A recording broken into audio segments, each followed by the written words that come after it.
Then you want the animal to start feeling comfortable with you. So when the animal is comfortable in its cage, you stick your hand in, the bird's gonna be like, oh, what are you doing? You're in my space. So now you start doing, you want the animal, any animal, to know that the hand is friendly and not to be feared of it. So if you start putting the hand in and giving it treats, or if you just kind of put the hand in there and just lay there and let the animal come to you, then they learn, okay, the hand is friendly. So then you start doing the treats. Like, oh, every time a hand comes in, it's either nice and it pets me or it gives me food. So it's kind of like stages. So then you eventually get they call step up. So you'll teach the bird how to step up, and they step up onto your hand. And then maybe it just gets on your hand while it's in your cage. And then maybe one day you kind of take it out a little bit, but still really close to the cage. So if it's scared, it goes back into the cage. And it's all just to keep crossing, keep doing it. It's like training a kid, you know? Like, okay, you're going to teach the child how to use the bathroom. You keep going back to it. And when you guys are all being potty trained, for boys, sometimes we use Cheerios. Okay, it's target practice. Hit the Cheerio. Hey, that's fun. I've had one of each. Right? You use the potty, you get my son M&M. Every time you use the potty, you get an M&M. So you teach them good things. So then initially the bird, eventually maybe come on your shoulder.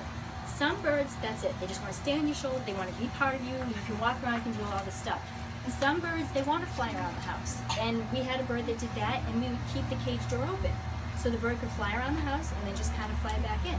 So it's all a training thing.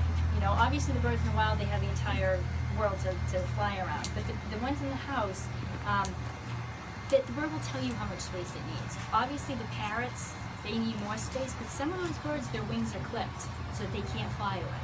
And some of them, it's okay if they don't fly, they just like the attention, the human interaction, and the love and affection.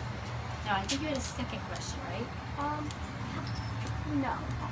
Okay. Not at all. Excuse me, is it normal for a chicken to stay on your shoulder and then just like, if somebody tries to take it off, start flopping its wings? Because I had a chicken who was emotionally attached to me, and when I put it on my wrist, remember when you tried to take it off, it would claw at me and scratch and claw my hand and stay there. So the interesting thing about chickens is it's called imprinting. So chickens learn how to be chickens by kind of finding one and imprinting on that and then following that chicken.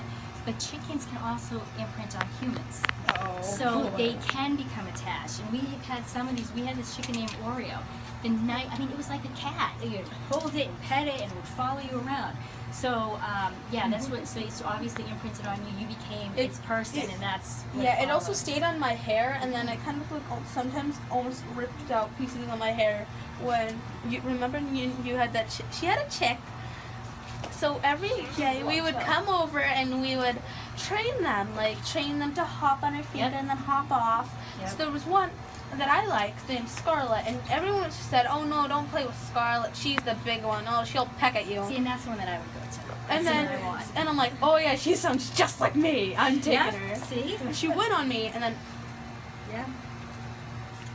then she went on my head. Yep. I put her on my head, and she sit down on my head and just make a nest in my head with my hair. That's good though. That shows that there's a connection there and there's a bonding. Have you ever felt emotionally attached to any animal? Every single one. So I was telling you about the six kittens that I had. So there's what I have now, and there's one that I like this one. I think I'm gonna keep this one. And I got that update from this woman who basically said, "Thank you for giving me my best friend. I love her. She does this. She does that." She ended up being bedridden for about 2 months, and this cat, she named Kitty, stayed by her side for those 2 months. And all of a sudden, I was like, you know what? I'm not going to keep this cat because I, in some way, helped create that family. I helped get that kitten with that person. They became a unit. They're bonded. So fostering is really difficult because you fall in love with them. They're so cute. They're so this and they're that.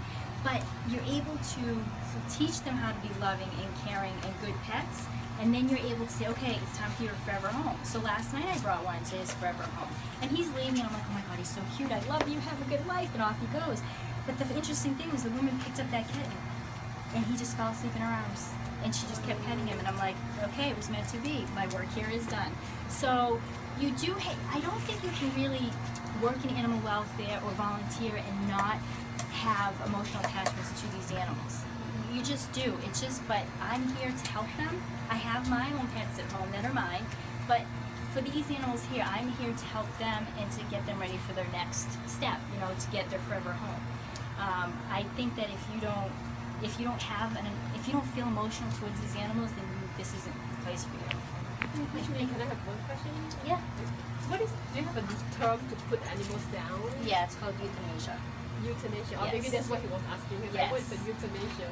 Yeah, and that's like what I said. Sometimes we get animals in here and they may be too far gone. The humane thing is to euthanize them, and really, it's not as bad as it sounds. People are like, oh my god. But what really happens is the cat goes to sleep and just doesn't wake up. So it's just a needle that they put into the animal and just close its eyes. And